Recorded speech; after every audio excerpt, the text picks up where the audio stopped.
Hey guys, we're going to talk about the entropy change in internally reversible processes of closed systems. Still dealing with closed systems here. Eventually we're going to get to control volumes where we actually have mass flow. First, let's talk about the entropy transfer that accompanies heat transfer. And we're going to start out by looking at our equation for the change in entropy. So ds, remember that's equal to delta Q over T. And remember, this was for an internally reversible process. That was our equation that we developed at the beginning of chapter 6. Now, if you look at that and see how it works with heat transfer, you will find that if the system receives energy by heat transfer, then the system gets an increase in entropy. All right, so if you're adding energy by heat transfer to your system, you're going to increase your entropy.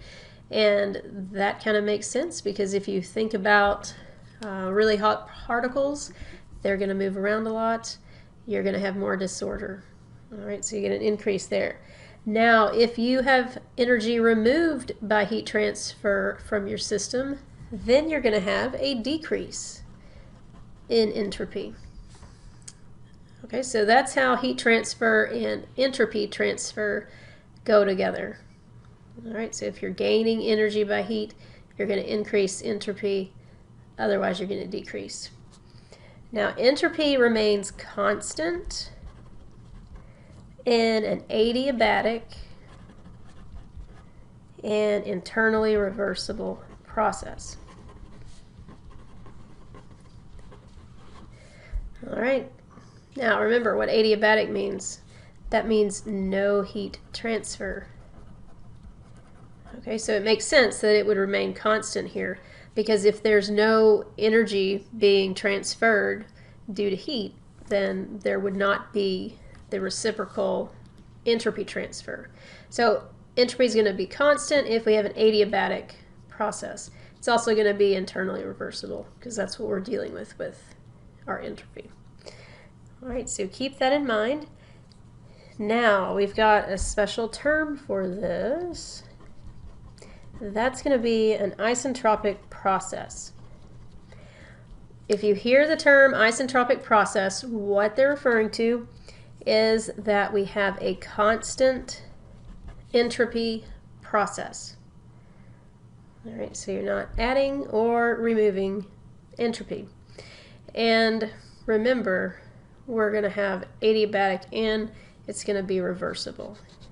So isentropic process is a constant entropy process, which means it's adiabatic and reversible. Okay, now let's look at an equation.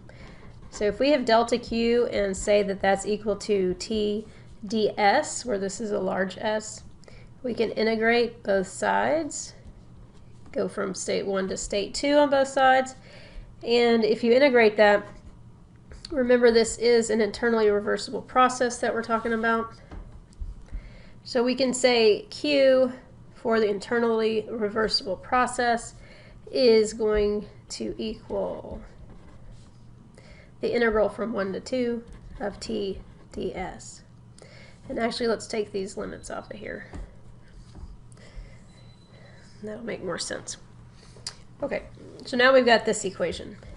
So that's our Q for an internally reversible process right here.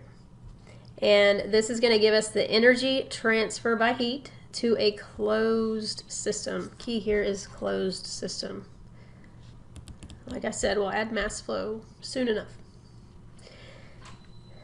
Now, our system is going to be represented as an area on a TDS diagram. Now, if we were to draw the diagram, we're going to have S, we'll have T, so it'll look like that, and you'll have your state 1 and then state 2.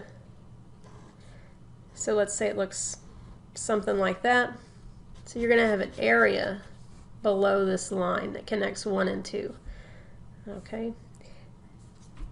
And this system, or this diagram, is representing your system. And you can use your area.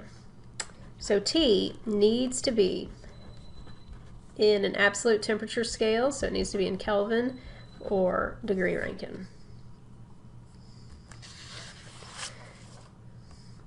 All right, so let's stop there and we'll pick it up next time with an example.